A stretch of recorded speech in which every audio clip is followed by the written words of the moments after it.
Alrighty, fellas. All right. We got some stuff to talk about tonight. Rookie of the Year voting. We saw some sensational, absolutely sensational rookie seasons this year. Some records that were broken. Guys that have done things that haven't been done in years. A guy who just gets drafted, makes it to the big leagues in the same year and just dominates.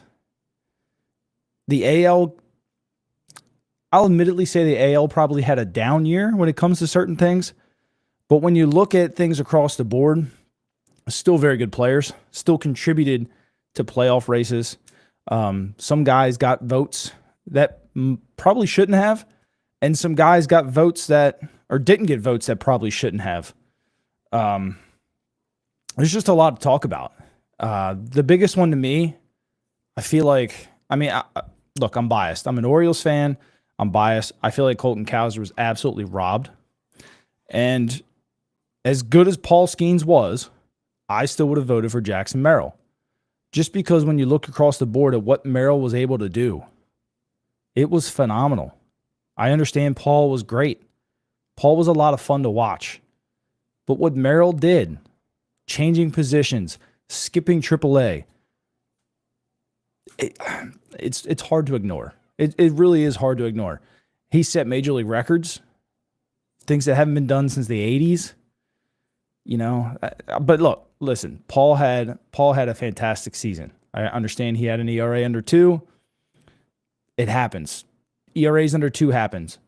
Didn't happen much as of late, but it's happened over 25 times since 2000. Like, it's not that big of a deal. The separation for me was Merrill having 7 game-deciding home runs in the 8th or 9th inning. 7. So his team won 7 games off of his home runs late in the game. You know, if they would have lost just 3 of those, they didn't even make the postseason. Didn't even make the postseason without him hitting them home runs. That's a bigger feat to me. That's a bigger feat to me. But like I said, Paul was absolutely outstanding. It was inevitable. You can't escape the guy. But I'm going to read off some of the lists that Merrill did. Right, this is among all outfielders for the entire season. He had the 2nd most hits, 7th most doubles, 7th most home runs. Again, this is all of baseball, all of outfielders. 13th most runs scores, 5th most RBIs. So this is where I think it kind of killed him a little bit. He had the 66th most walks. Didn't take a whole lot of walks. 79th in the least amount of time striking out. Didn't strike out a whole lot. 28th most in steals. He had the 6th best average among outfielders in the major leagues. 9th best slugging. Again, we're talking about a rookie here having the 9th best slugging in the major leagues. 14th best OPS. 30th best BPIP. I don't know if everybody knows what BPIP means. 16th best WRC plus. That's a big deal. And 30th best hard hit percentage. Good season, right? Real good season. Listen to this second half. 4th most hits, 2nd most doubles, 8th most triples, 9th most home runs, 11th most run scores, 2nd most RBIs, 48th in walks, 52nd in Ks, 4th best average in all of baseball, 3rd best slugging, 5th best OPS, 21st in BPIP, 6th in WRC plus, 20th hard hit percentage. And again, an MLB record, 7 home runs that decided a game in the 8th or 9th inning. It's just absolutely incredible. Just an incredible season. And it got topped by Paul Skeens. Not taking anything away from Paul. It was, like I said in the beginning of the show, absolutely incredible by both of these players. Loser State University. I hear that. There you go. What's up, Flexon? How you guys doing today? Chad, I completely agree, man. I completely agree. And you kind of notice that the players thought completely different things than what the writers do. And this happens a lot because the writers have a bias. You know, the writers are paid by certain places, which are paid by certain teams. I get it, but outstanding season nonetheless by both of those guys. Now, here's where I start to get a little angry. Just a little angry. I don't think Luis Gil deserved this at all. I don't think Luis Gil deserved any first place votes whatsoever. Maybe one or two, right? The New York guys were probably going to vote for him. So maybe 4 between the Mets and the Yankees. But when we look among qualified starting pitchers, right, there was 115 of them. 115 qualified starting pitchers. Season long, Luis Gil was 46th best in ERA. He gave up the 74th amount of earned runs, 72nd in home runs given up, 29th in most strikeouts. Good, respectable. 4th best average. Guys were hitting like 181 off of him. Very good, right? That right there is probably what won it for him. He had the most walks in baseball. He had the 21st best slugging against him, 21st best strikeout through 9, 6th best BPAP. So it means teams were hitting him very hard. And he was 114th out of 115 in xFIP. xFIP basically means you were getting demolished and you were getting bailed out by errors and other sorts of things. 114th out of 115th in xFIP. Hit almost a 5. It's pretty pathetic. Second half, 74th in ERA. Had a 4.5 ERA. 4.2 in the second half. 29th most earned runs given up. Now, the second half is among 110, so not 115. So we lost 5 qualified pitchers. 72nd in home runs given up. 103rd out of 110 in walks. 81st in strikeouts. 36th in average. 73rd in slugging. 32nd in Ks per 9. 30th in BPAP. 110th out of 110 in xFIP. And he had the 3rd most walks per 9. And this guy got voted Rookie of the Year. It's crazy. Absolutely crazy to me. 4.2 ERA, a 1.49 whip, and gave up 9 home runs in the second half and wins Rookie of the Year. It was close. Don't get me wrong. It was close. It shouldn't have been that close. Not at all. Not at all. I don't have the answer to that question, Doctor. I don't. I think that was kind of like a pre-made thing because he's kind of involved with Major League Baseball. That's about all I can think of. And this right here, Yankee bias. It's just what it is. But, and this is why I'm mad, right? And I could be wrong about it. I mean, things happen. But, so this is Colton Cowser ranked among all Major League outfielders. Among all of them. He had the 5th most home runs among all outfielders in baseball. The 15th most RBIs. 59th highest average. 16th most runs scored. 24th highest slugging. 26th highest OPS. And 20th highest hard hit percentage. Now, we do know, look, don't get me wrong, Cowser struck out a ton. And it's probably what killed him. Was he struck out a ton? He struck out a ton of runners in scoring position. I get it.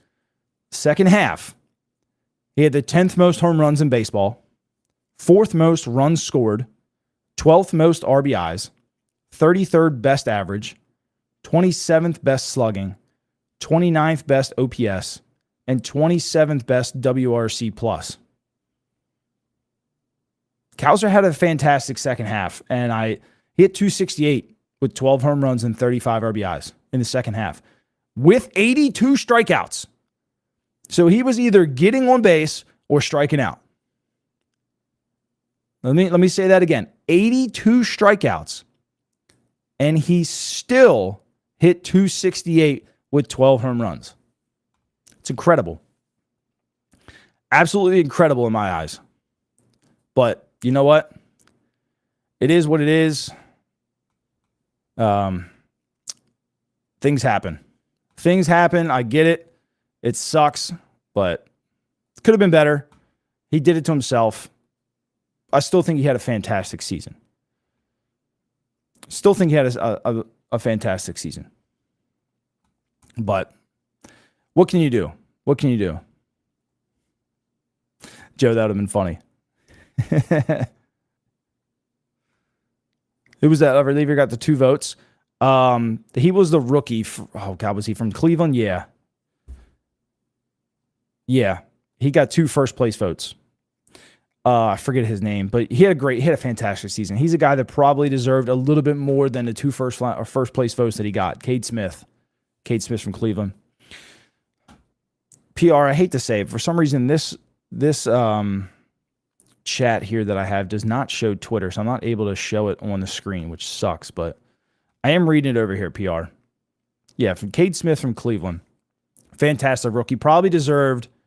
I would have gave Cade Smith more first place votes than Mason Miller, my own personal opinion. Cade Smith was locked down. He was very, very good. I don't know. No, this one.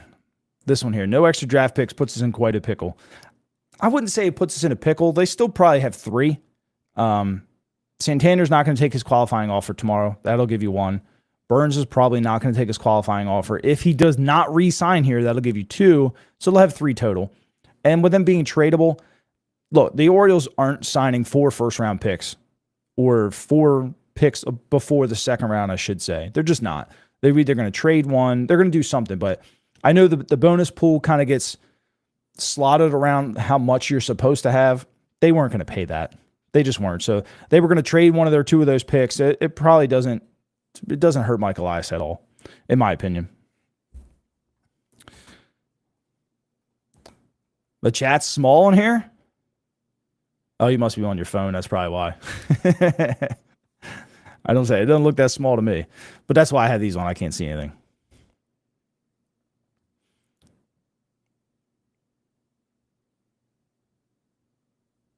Yeah, I mean, PR says Gil winning saved a prospect from rooting in the Yankees farm system. I'm not that mad about it, but it's a fraudulent AL Rookie of the Year. It is. And we saw it last year with Volpe winning the Gold Glove. Volpe didn't deserve Gold Glove. I mean, let's be real. Volpe was like maybe the 3rd best shortstop last year. Some of these writers, it gets a little ridiculous. It gets a little ridiculous. But, so the thing with the O's too, I mean, they could have had 4, right? Like I said, they weren't going to pay 4 guys above second round money. Now, signing certain guys was going to take away a first round pick. I think the Orioles potentially go after 2 players that hold a first round pick. They might just end the day with just 1 after they sign guys, which is completely fine because you're giving away free picks that you're getting basically for Santander and Burns. You're not losing anything to maybe go and sign a Snell or a Fried or Hernandez or somebody else who denied their qualifying offer. So it's just, it would have been nice to have, but I don't see them paying that many guys that much money. I mean, you got to think around, 30, what is it? Like between 35 and 40 would be the overall picks. That's still like over $1 million. So you're looking at 2 to 3 guys, right? So you got 2, we'll say $3.5 to $4 million between two or 3 other players, plus your first round pick, which is likely going to be in that 2.2 to 2.5 range. So that's about $5 million out of your pool right there for just 4 players. I don't think the Orioles wanted to do that. So it's not a big deal. What percentage of votes does Adam Jones get for the Hall of Fame? I'd say like 2, maybe 3. It's a star-studded class. There's still guys that get repeat. They stay on the ballot and still like he's not gonna jump like Billy Wagner or guys like that. It's just Adam Jones maybe get 2%. Joe says he'll get up to 26. I say he'd probably get up to 26 around year 5 or 6, maybe. But the first year, 2 to 5%, maybe. It's not going to be much. Texas and Boston got robbed in the top 3. You talking about this year or last year? Middle of the pack righty. I don't mind Keegan. If they stay with Keegan as like a long relief guy where he doesn't pitch a whole lot, I'm fine with that.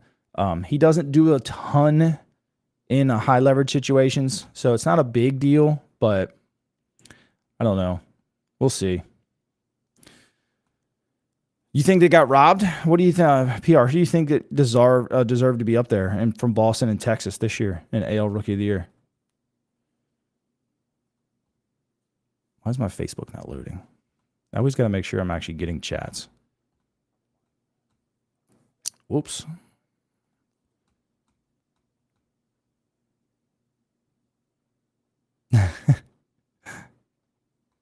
Chris Green, I see you over there writing stuff, but it blocked the comment for your bad language. The right field guy, yeah. Why it was okay? Why it had an okay season?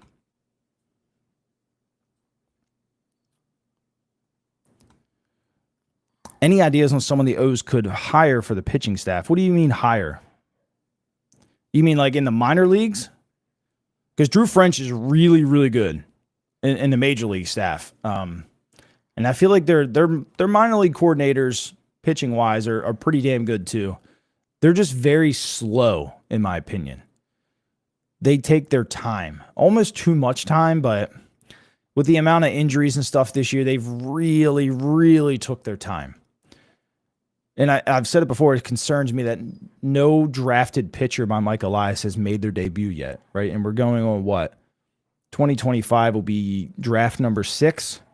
You would like to see one of them eventually get up here. I don't think anybody from the 19 and 20 drafts are close. We'll see, though. I mean, Povich was acquired via trade. McDermott acquired via trade. Brandon Young, he'll be placed on the 40-man here soon for protection. I believe he was like a free agent, so he wasn't even drafted. So there's a lot to deal with there. It's just I'd like to see a little bit better, but I feel like the pitching coordinators that they have are pretty good. With Yankee AL Rookie of the Year finisher, Polar Bears, double play man.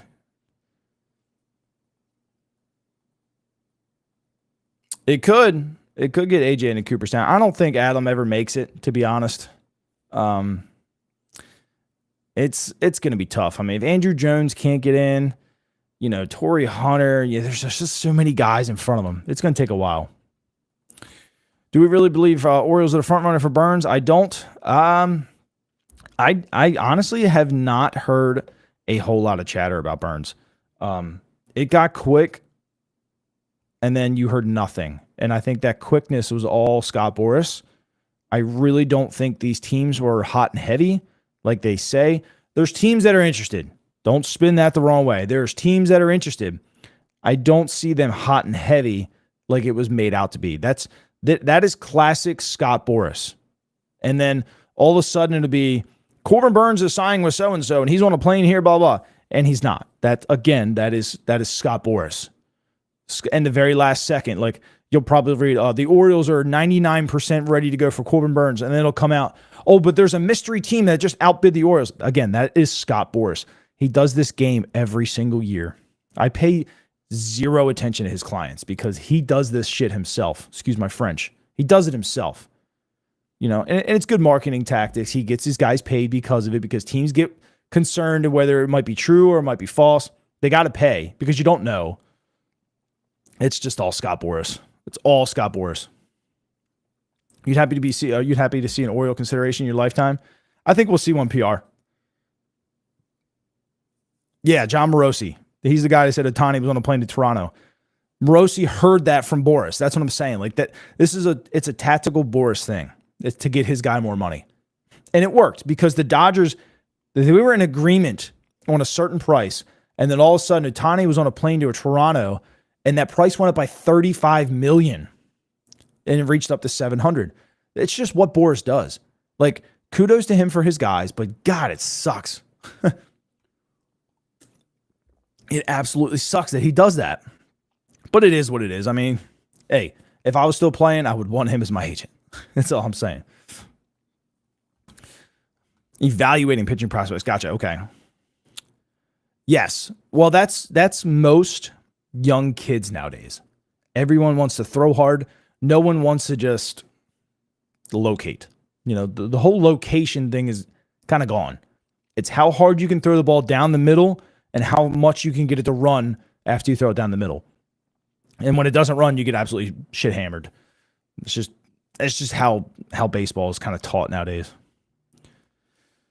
If I could bring back a player from the 2000s, who would it be? Yours would be prime Brian Roberts. Mine would be Nick Markakis, without question. This team needs a star-studded outfielder who hits and who's got a good arm, who's a good clubhouse guy. Who better than Nick Markakis? But Roberts would have been great too. Burns ends up in Arizona with family, you guess? I could see it.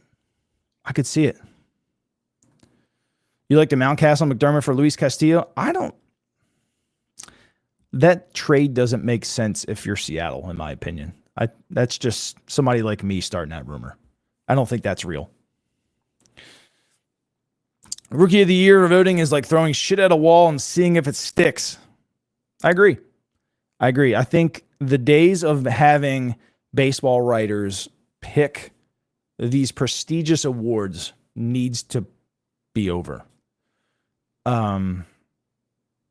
Because one, it's a popularity contest. It's like voting for the Pro Bowl in football. It holds no weight. You've got guys, and I've read the stats off. Cowser was head and shoulders better first half and second half combined than Luis Gil. Wasn't even close. Jackson Merrill had an absolute stellar season.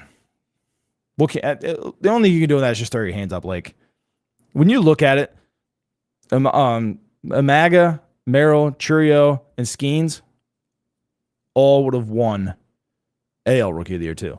All four of them were better than anybody in the AL. It just sucks that they were all in the NL at the same time. Switch hitters in today's economy would be great. Yeah, they would.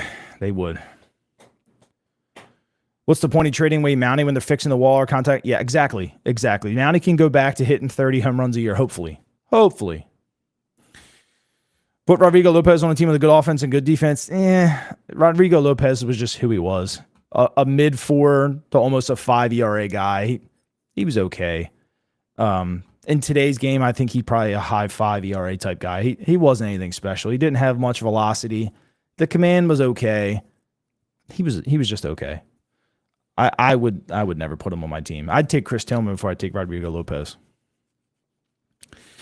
Brandon Young and Kobe Mayo avenging the Cowser robbery. I could see Mayo making a run at it, but I also don't see Mayo starting with the team coming out of spring training either. So Tim and Matt and I have talked about it a couple times, where the Orioles for 3 straight years have had somebody in the top 2. Your young guys come up and they produce. They come up first, they struggle, and then they come back and they produce, right? We saw with Adley. Adley sucked the first 2 months. Gunnar sucked the first 2 months. Cowser came up last year. Abysmal. Come back this year. Very outstanding, good player. We saw Holiday come up the first time. Abysmal. Came back, looked more like a major league player. I look for big things from Holiday next year. Big things. Like making the All-Star team. I expect a lot out of Jackson Holiday next year. I've seen enough to know that he's about to have a fantastic season. We'll see, though. Westberg's polar bear in this chat. Nice. Am I missing it? Westberg is a hot take of mine. Westberg, at the end of 2025, may be the team's best player over Gunnar. I see Westberg flirting. We'll say flirting with 300, 25 plus home runs, flirting with 100 RBIs. I still expect Gunnar to do the exact same stuff. But just overall, I think Westberg kind of grows into that team leader, like a J.J. Hardy, where people rally and look at him, does everything right. Not that Gunnar doesn't. Taking absolutely nothing away from Gunnar. I think you're just about to have 2 absolute bona fide superstars on that left side of the infield. God, I can't wait. Tanner Scott reunion opinion. That's my number one guy. That's my number one guy that I want to go after right now. Tanner Scott. Why? because Brandon Hyde loves matchups. He loves them, right? Right-handers, left-handers. So if you have two guys throwing right at 100 miles an hour, right-handed and left-handed, Brandon Hyde might cream his pants. Excuse my French there. He's got everything. He's got everything he wants. And he's still got other guys prior to that. You've got right-hander, left-hander, Cano and Perez. I would love to also maybe go get Kendall Graveman. There's a lot of stuff out there that if they went and got Tanner Scott, this would put this bullpen almost over the top, in my opinion. They've got to make a run at it. He went to the high school where you went today. Nice. Very nice. All right, let me catch up over here. Watch the kid get scouted at 12 for D1 throwing 85 on the gun, blew his arm about 19. My best friend did that. Pro Bowler Nick Moore. That was Nick? I didn't know that. Yeah, he played for Boston, didn't he? Not fixing the wall to ruin this thing is going to be the biggest mistake. I wouldn't say it's a mistake. It's still longer than the original wall, so you get power back, but you're not giving up free cheap home runs either. So the old wall kind of like, see if I can start it here, right? So it started here, and it went just straight back just a little bit, right? Started at 333. And then when you got to the power alley in left center, it was what, 366? So from an almost 100-foot span, it only moved back 30 feet. Like you could hit wall scrapers all day long. It was a horrible design, in my opinion. So now you've got it at 333, right? You got about 15 feet, and it shoots right back to 373, right? So you still got that little cut in the wall. And then it just, for 90 feet or so, it goes over. And then it comes back in a little bit, down to 363. So you still have that general little cut, and then it goes back out to center field. So the power alleys are still not going to give up cheap home runs, but they're hittable home runs now. Hittable. So it's better than what the original stadium is going to be. The Orioles are going to hit a lot more home runs.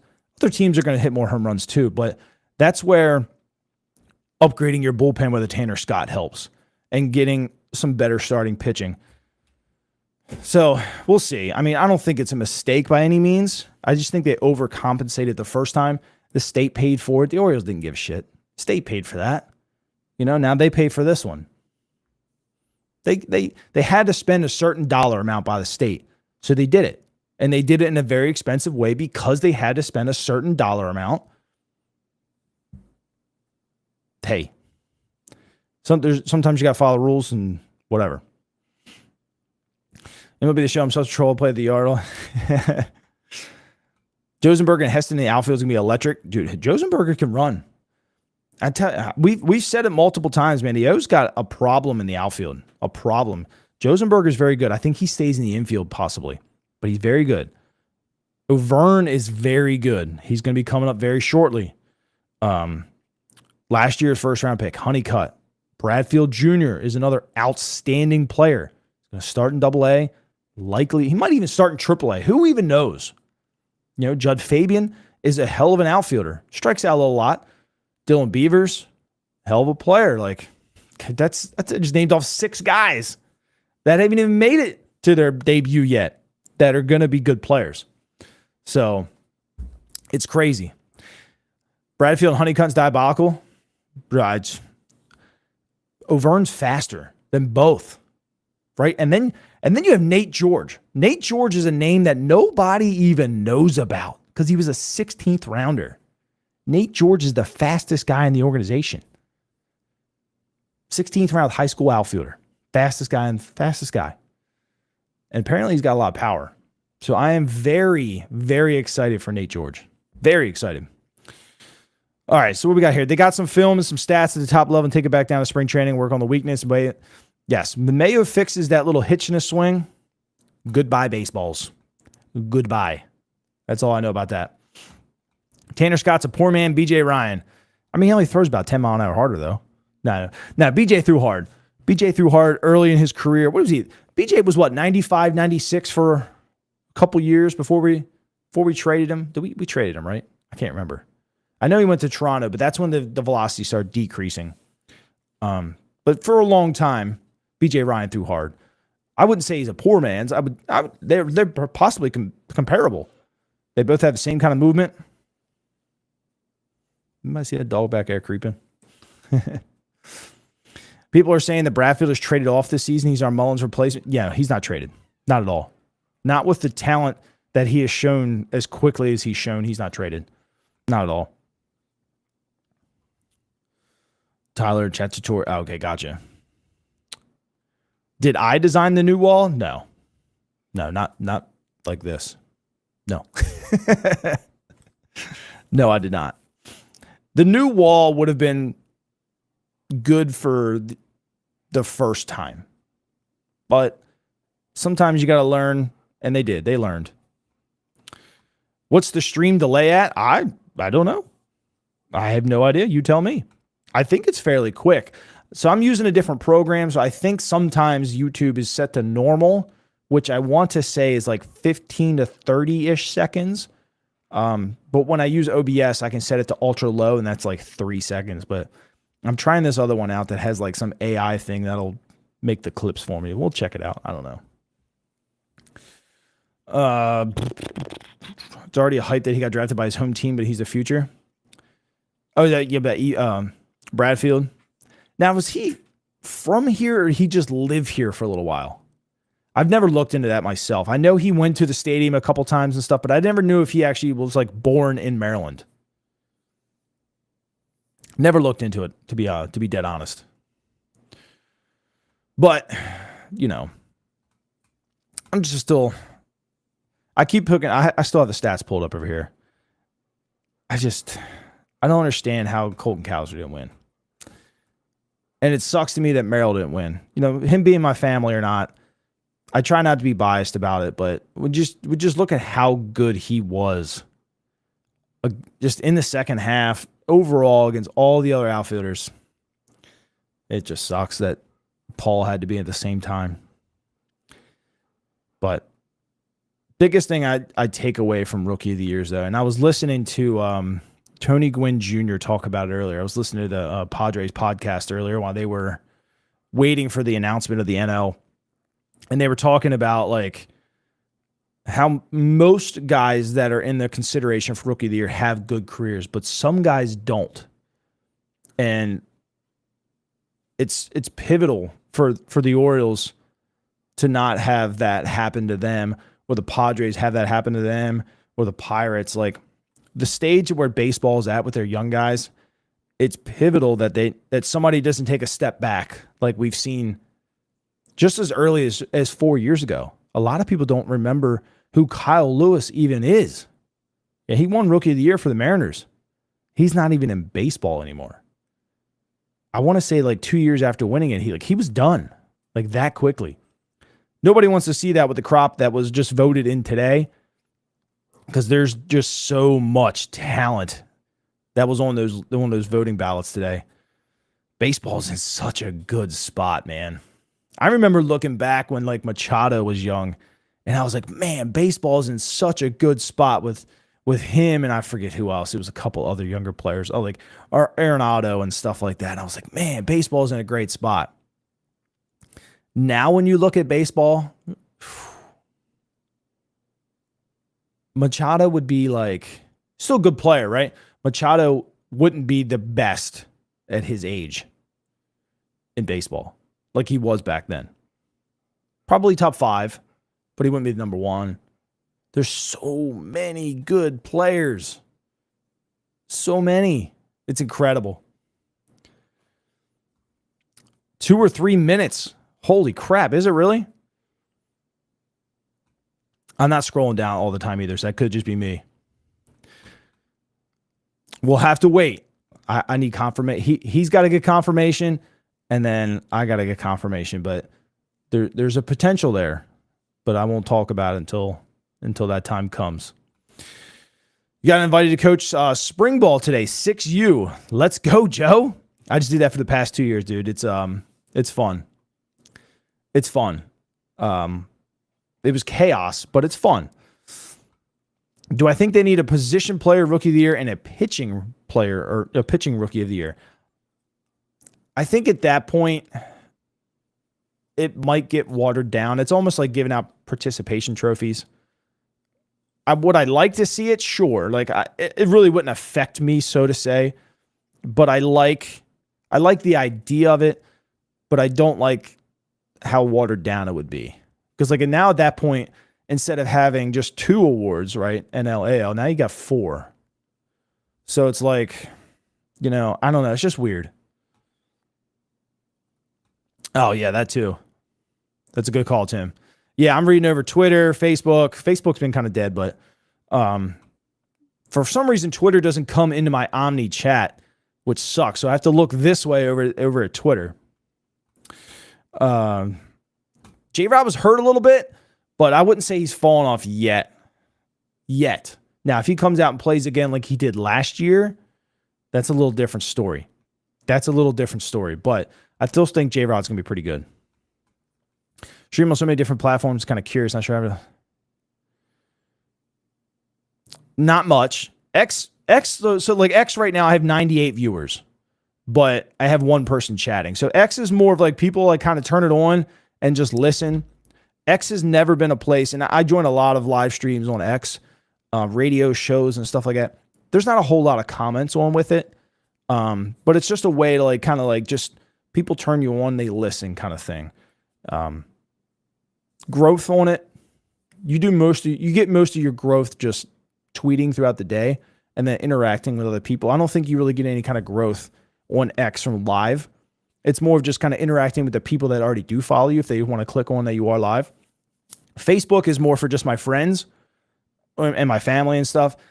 I don't think Facebook pushes out the algorithm whatsoever. Like there's not going to be a random person that's going to pop in and just start listening. It's mainly just for people that I already know kind of thing. It's on here, it is what it is kind of thing. I don't pay too much attention to it. Would the NFL benefit from AL, NL awards type system? I mean, they kind of are. Don't they kind of already do? I guess they don't, right? Because they just have a straight up MVP, but then they have offensive rate. Yeah, I mean, same kind of thing, right? It would just get watered down a little bit. That's just a bad thing. It would just get watered down. 2 people watching on Facebook. You're one of them, Marky. My man. You're one of them. Now, I've been watching the numbers. They go up and down. That's just how Facebook is, though. Why is that not working? So take AL and NL out of it since you have a year-round interleague anyway, and you still have 2 position rookie of the year and 2 pitching rookie of the year across the entire league. Maybe. So, like, what if you had this year, right? If you did it that way, no one in the AL will get picked for either pitching or position player. If you went with just the 4 best players, no one in the AL would have won an award this year. In my opinion. I understand Heel had, won, but Heel wasn't better than Umaga, right? I don't know. That's just me. I like what it's doing it though. I think you kind of keep the things the way they are. You don't want to water it down too much. Yeah, I mean, sometime down the line, Joe, maybe someday. For now, it's just me just having fun. 2025 home run leader prediction for the Orioles. It's a fun one. This is a fun one. I will go. The easy pick's Gunnar Henderson. So I'm not going to take him. Right? He's the easy pick. Obviously, the answer is probably Gunnar Henderson. I'm not gonna take him. I'll give you a wild card. Let's put it that way. Gunnar Henderson's the pick, but I'll give you a wild card. So I'm gonna go with Ryan Mountcastle.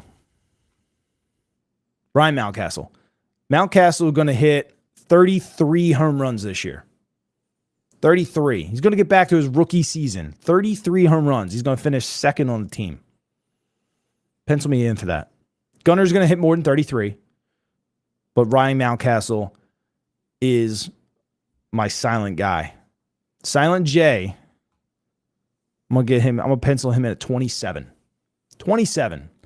Only because it's Brandon Hyde. And we know he's not going to play every day. They're going to play the matchups.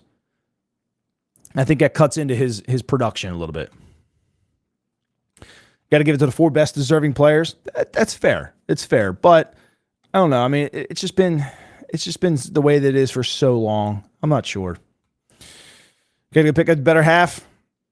All right, man. Appreciate you stopping. I'll catch you later, buddy. You know who I'm going to say? Who was I going to say? Build a park, huh? I'm going to go with him. I don't know why. Yeah, so talking back about the 4 best players. So PR over here on Twitter says it's not fair. We don't play enough against the NL teams except NL rivals. That's fair, right? So you're only playing a certain amount of games. You do play more with the new schedule, but I mean, it's still just different. I wouldn't like it, but I don't know. Who? Tim and I talked about this the other day. What would you guys give a stat line for Jackson Holliday? If you had to think about what Holliday would do this year, what would you say that he does? I went with I forget what I told you, Tim, but I think it was like 270, or I think I said 268 with 24 home runs, 85 RBIs, and 130 some walks. Ooh, I like it. We're gonna write that down. 30 plus. Is that 30 plus Ks? No, I'm just kidding. I know what you mean. Going with the 30 bomb for Jackson Holliday. I'm going to go with 24. 24. We'll see.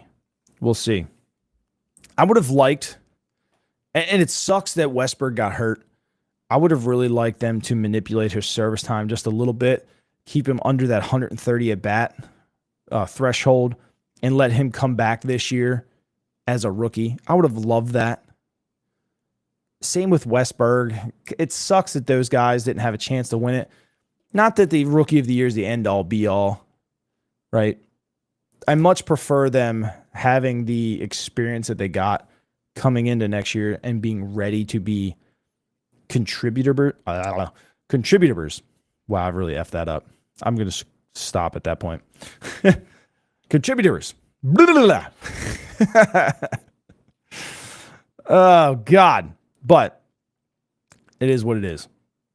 The awards are cool to me. They're cool to the players. So it'd have been kind of neat to keep them under it. Obviously, with the injury to Westburg, you had to go in a different direction. But I mean, it is what it is. Next, Brian Roberts, both steals and doubles. Dude, Jackson Holliday is going to shock some people. Absolutely shock some people with what he's going to do on the base pass next year. 268, 36, 92 with 100 walks and only 40 Ks. I'm going to go a little higher on the Ks. He's a little susceptible to swing and miss, which it's fine, right? If he's going to come and hit 25 plus home runs, I'll take 100 and some strikeouts. You know, is what it is. Incoming 30, 40. 40 stolen, listen, Jackson Holliday better have 40 stolen bases. One of the fastest players in baseball. He better have 40 stolen bases. If he doesn't, I'll be a little disappointed. Now, if he sits around 20, I'm going to be throwing my shoe at the TV. That dude needs to be running a lot. A lot. Met series messed up Cowser. It did. He had a rough series there. Try experimenting with tags in your description on YouTube. Yeah, so I actually was, so I'm using a program called Riverside, right? And I'm doing, everything is through the browser. And I was actually chatting with one of their developers earlier.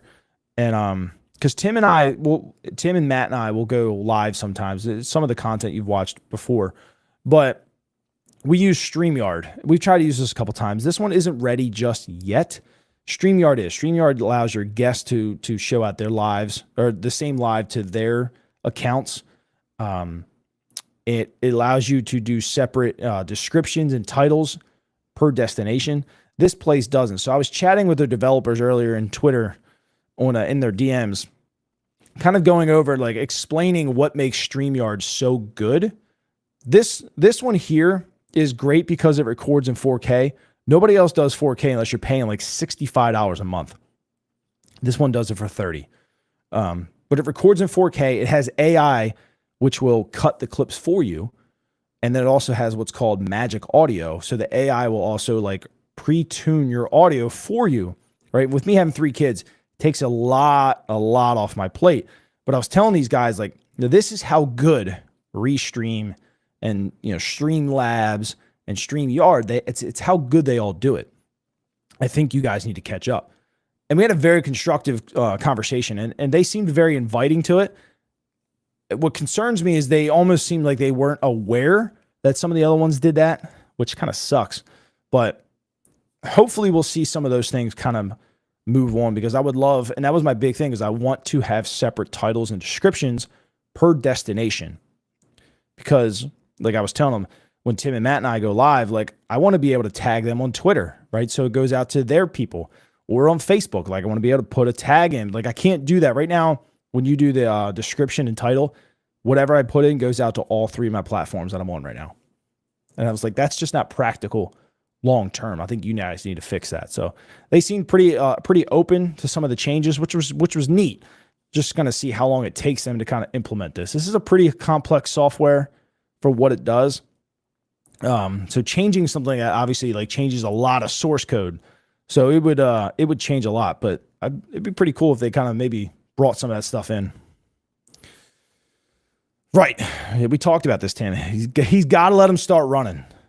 This team needs to run a lot more. Westberg should have at least 20 stolen bases, in my opinion. Silent J should have at least 15 stolen bases. Cedric Mullins should have at least 25 to 30 stolen bases. Holiday needs to at least attempt 40. Doesn't need to, swipe 40. He needs to attempt 40. Would love if he swiped 40, but he needs to run, right? Get these guys in motion. They're fast. Gunnar, he's fast. Gunnar he's a 30-30 player. If you let him run, he's fast. Let him run. He had 22 or 23 last year? Or this year that just ended? Like, you're telling me he couldn't swipe 7 more bags and been another 30-30 player? He's got the talent. Let him run. But that's just me. We losing Mateo hurt the running this year. It did, but it shouldn't have, right? Because Holiday is on paper, statistically, faster than Mateo. So is Westberg, and so is Silent J. Nobody knows that. One of the fastest guys on the team, on the bases at least, not in the outfield. I don't know how that translates, but they just need to run more. I get he got scared. He got scared from last year's playoff. In the 2023 playoff when they ran themselves out of an inning.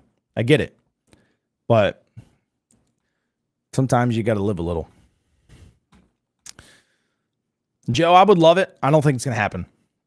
He wants to manage. If they announce that, and you've heard me talk about it before, if they announce that, David Ross has been told that there's a short leash on Brandon Hyde. If there's not, you're not going to see David Ross get hired. So, that's what I do, Joe. I'm a nerd. I'm an IT nerd. Yeah. Gunnar needs to just go. Just, hey. And when you get caught for your 10th time, then we'll give you the yellow light. You've got the green light every time you're on base. The dude's an animal on the base paths. What the Orioles considerably lacked this year was just making something happen when nothing was there. How do you do that? You get a guy running. You know what happens when you got a threat of a stolen base over at first base? You got a pitcher who's going to worry about rushing his mechanics to get the ball to the plate. You know what happens when you rush your mechanics? Ball sits right down the damn middle. Sits right down the middle. Or they walk the guy. You got to try. So hopefully we see a little bit more of that this year. But I don't know. I'll tell you what, nothing would absolutely make me more happy than Luis Gil just getting absolutely shelled next year. Because I'm still mad looking back over at this notes. It wasn't deserving. Mason Miller deserved it more than Luis Heel. Heel wasn't even in the top 3 for me. Not even in the top 3. Yankees. Might be a 20 or 30 second stream delay. Response to these comment lasts about 2 minutes. Yeah. I talk a lot. I talk a lot. But 20 or 30 seconds would be on par with what's called normal latency, which is pretty much, it's like a default for when you set up a YouTube live stream. He's going to get shelled. He's more of a comeback player of the year, not rookie of the year. Yes, dude, I was looking at that. Right, this is his, what was it, his 4th? Let me look back. I think it was his 4th time in the major leagues. But he never had pitched the qualified amount. He pitched in 21, 22, missed 23, and then pitched in 24. So, yeah, it was his 3rd season in the big leagues. So he pitched 6 games in the major leagues in 21. And then he pitched 1 in 22. Let me see if did he get hurt early?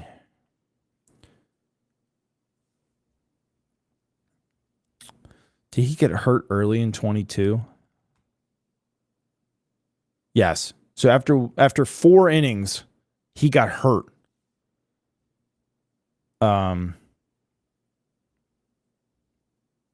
No, he pitched in triple. No, yeah. So he pitched 21 innings in AAA in 22 and 4 in the major leagues. He had a 7.89 ERA in AAA. He had a 9 ERA in the big leagues. 23, he had an 11.25 ERA through 2 starts in A-ball. And then a 7.3. Oh, so he only pitched 4 innings in 23. So he played at the very end of 23. So 24, he started in AA, had a 7.35 ERA in 3.2 innings, and then he got called up and finished with a 3.5 ERA in the big leagues. So he was around for a little bit. Better than giving an response? Yeah, true. I mean, that's what lives are for, is to sit here and interact with you guys. Right? I give my opinions on a couple things early, and then I kind of just open it up, for questions and stuff. I like to put stuff on the screen, read it out, and then we kind of we chat about whatever. You played Kyle Seager? What's that mean? What am I missing over here, PR? But, yeah, I mean, injuries hurt him a little bit. I mean, listen, he's a 26-year-old rookie. I mean, that was what Adley was, right? What was Adley when he was a rookie? 25 or 26 too, right? I mean, these are grown men. Let's be weird with ourselves. They're grown men. Let's see. Game logs, minor league stats. Yeah. So Adley was 24 when he came up, and that was considered pretty old for that timeline. I mean, he's turning 27 next year now. So Luis Heel going to be in his 2nd year, and is going to be 27 years old. I don't know why that, Mark, your comment didn't come through. 240, 222 home runs, 60 RBIs for Jackson. Why did that not come through? I hate that. But, what's Cowser? Cowser's what, 22? So that's nice to see. I think Cowser's 22. Comeback player of the year. Right. Yeah, that's what I would have gave him. I think that's fair. Cowser's 24. So Cowser be 25 next year. That's fine. That's fine for me. 24, almost win rookie of the year. That's fair.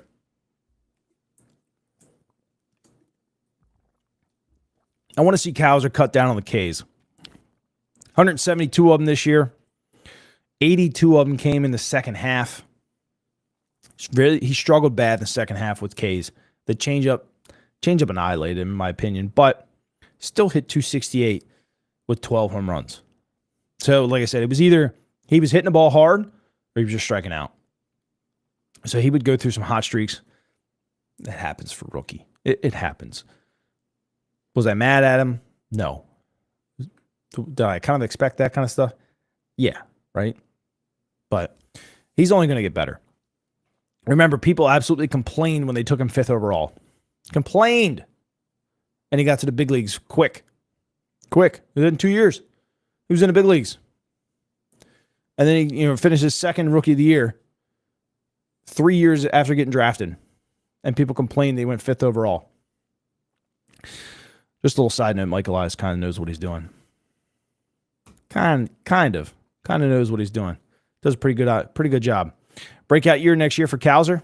100%, man. 100%. I mean, think about it, right? He just hit 242 with 24 home runs and 70 RBIs. 242. I mean, for a rookie, it's not amazing, right? We've seen rookies obviously hit better. It's very respectable. Very respectable. 172 strikeouts. You would love to see that go down. I would love to get that down about 50. 120, I think, is fine for him, right? Because he hits the ball at the ballpark, and he hits it hard, drives the gaps. 120 strikeouts is more than enough. You start to balance that, right? Take 50 Ks away from that, and we'll say we'll just add just 15 walks, right? 15 walks will get him up to 67. That's good, in my opinion. 67 walks to 120 Ks. I'll take that all day with 24 home runs. But that average, if you take away 50 Ks, is going to go from 242 to at least 250. We're talking about a very respectable season in what today's game is. So I think, breakout season for sure is on the rise. A lot of people missed it, right? When he came back, Cowser switched his stance. Nobody noticed it. Cowser and Westberg both switched their stance.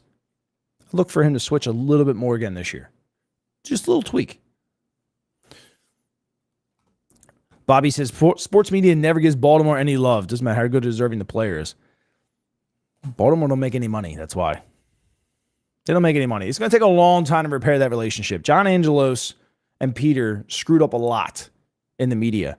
And the problem is the media is who votes for everything. What O's player would I add from the show? I don't play the show a whole lot. Now, you talking like all time from the show? Or are you just talking about like right now? I don't play the show enough to know about right now, though. What other sports are you into to keep up besides baseball? Football. Real big into football. I keep up with a little bit of international soccer. Not a whole lot, but a little bit. And that's about it. I'm not really into basketball. I watch college basketball. I follow Maryland a little bit. I follow North Carolina a little bit. I follow Georgia in college football just because like 3 or 4 of my closest neighbors here, Georgia fans. So I just kind of pay attention to them. But I'm just mainly a baseball, NFL guy myself. I do follow hockey a little bit. Just a little bit. I've gone to a couple Caps games. It's funny is I've been to 6 Caps games in my life. Every one of them have been against Buffalo. All 6.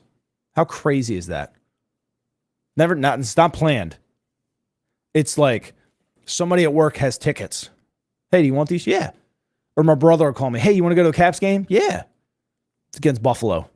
All 6 times. Isn't that crazy? Don't get me started on John Harbaugh. I'll be here all night. This podcast would last another 58 hours. You got me started on John Harbaugh. I'm going to tell you that right now.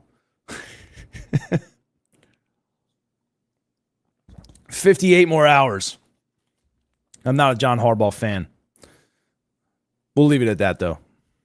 We'll leave it at that.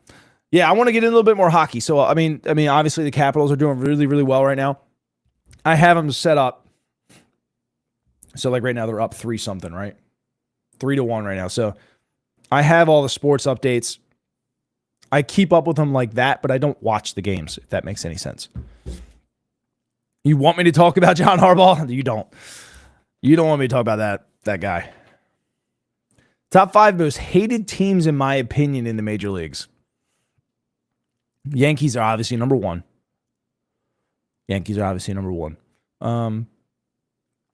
Hated teams. I feel like everybody hates the Yankees. There's people in New York who hate the Yankees. Just everybody hates the Yankees.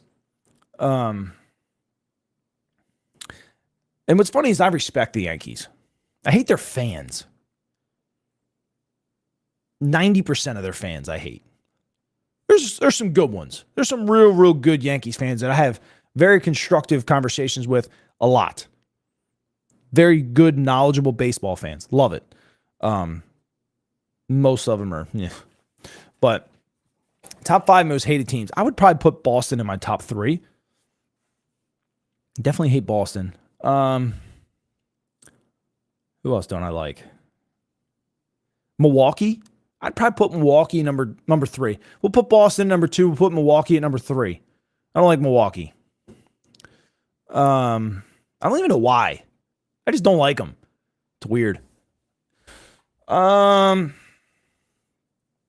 who would be my 4? DC doesn't bother me. DC doesn't bother me. I've been to their stadium. We won free tickets one time. It was a great, good story here, right? My mom wins these free tickets at a bull roast one time. I don't know if you guys have ever been to DC, but they have that like all-you-can-eat section behind home plate that's like really expensive. It's like a club reserve. Well, she won tickets to this. And I was like, this is really cool, right? So she asked me to go with her. And I was like, oh, man, we go in there. Pitching matchup was Scherzer and Gausman. She just happens to randomly win O's and Nationals tickets in the all-you-can-eat section. Scherzer and Gausman. That was the game that Machado hit the double off the wall in the 8th inning. And we won, I think it was like 2 to 1 or 3-2. Something like that. It was very close. God, it was a hell of a game. But that whole experience just in that little section was great. The food was fantastic. The view was good. The rest of the ballpark reminded me of a minor league stadium. I hated it. My personal opinion, I know some people like it. The whole open concept thing, I thought it was dumb. But I don't know. Traffic sucked. Obviously, it's DC. But, the experience was cool though behind the plate and the all-you-can-eat. They had a lot of good food. They had a taco bar that was amazing. They had a pizza bar. They had a wing bar. And all of it was extremely good food. But tickets were like, they're like $300-$400 a piece for where we sat. It was crazy. The Little Brothers, yeah. Baseball casuals, yes. They are baseball casuals. They know about 27 championships, and that's about it. But they couldn't tell you what a balk is. I can promise you that. 90% of Yankees fans don't know what a balk is. It's kind of comical. But honestly, though, 90% of Cowboys fans don't know what a first down is either. No, I'm just kidding. I'm not going to. I'm just messing. Cowboys fans are diehards. I like them. But I can't think, PR. I can't think of a third or fourth and fifth team that I hate. Dog back there creeping. Yeah, Boston number 2, Milwaukee number 3. I can't think of a 4 and 5. I don't like the Dodgers just because they win, but I respect all of the players on the Dodgers, if that makes sense. Like, I'm not one. I absolutely hate the fact that they just shove out so much money, but you'll never catch me hating on Mookie or Freddie or Ohtani or Kershaw. God, they just have so much freaking talent. Good talent. Good for baseball talent, right? Just good, down to good earth people. It's hard to root against them. I don't know. Yeah, ain't that the truth? Ain't that the truth? All right, so we'll put Dodgers at number 4. Number 5. Who would be my top 5 most hated team?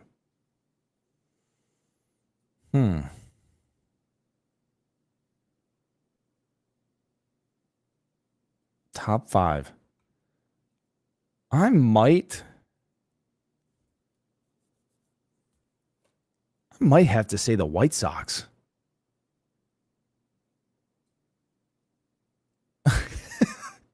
Like, who the hell hates the White Sox? I can't stand the White Sox organization. They suck. Bad for baseball. Bad for baseball. I've never been to Camden Yards, believe it or not. Any recommendations? Kansas City? Kansas City might, yeah. I put them maybe tied for 5th. Yeah. Any recommendations on going to Camden Yards? Is that what you're asking, PR?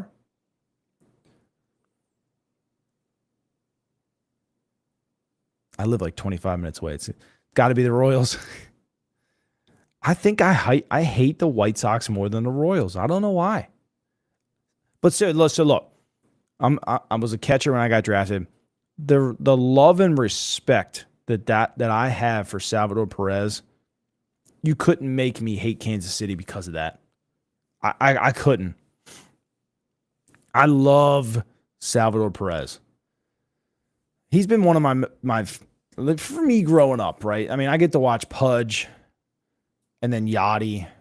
I would put Salvi at number 2 behind Yachty and then Pudge at number 3.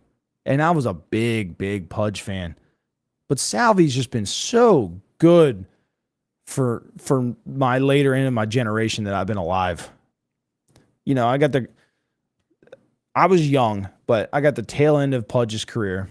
Got the whole career of Yachty, and then you got the whole career of Salvi. Like, I have watched so many good catchers. God, I love Salvi, though, just because the way he hits, the way he calls a game. He's good in the community. He's been a leader. He stayed at the same place like Yachty. God, he's been awesome. Hard for me to hate guys like Salvi. And their fans don't bother me either. I don't know. The Chiefs fans are completely different. They could suck one. I'm not a big fan of Chiefs fans. But, I don't know. Old Pudge. Got 115 of you guys over here on Twitter watching. It's incredible. I appreciate it. 115 of you. 115. It's crazy. How many we got going on YouTube? Oh, man. Yeah, my mouth's getting tired. Throat's starting to hurt. Been talking too much. 10 o'clock. I got to get up at 4 anyway, so I'm going to wrap this up. You know, I spoke my piece. I feel like they didn't get it right on Rookie of the Years. It is what it is. We just look for bounce back seasons from Cowser. We want Cowser to come out and prove people wrong, right? Just come out, hit 260. 260, get yourself up above 25, 30 home runs. I'd like to see him above 75 RBIs next year. I know he's at 69 this year. I mean, it's not a huge ask, right? But I don't want to overdo it. I don't want to be like, hey, come out and hit 85. Can he do it? Yes. But I'm going to keep my expectations a little small because I think so many other Orioles are going to have incredible seasons. It's going to be stretched thin to see who like really takes the bull by the horns and gets a lot of the RBIs. There's going to be multiple guys with 60 plus RBIs in this lineup next year, in my opinion. But I'm going to hop on off. Go Cowser. Go Jackson Merrill. Sports writers got it wrong again. What can you do? But I appreciate y'all hanging out with me. I will catch you later and have a great night.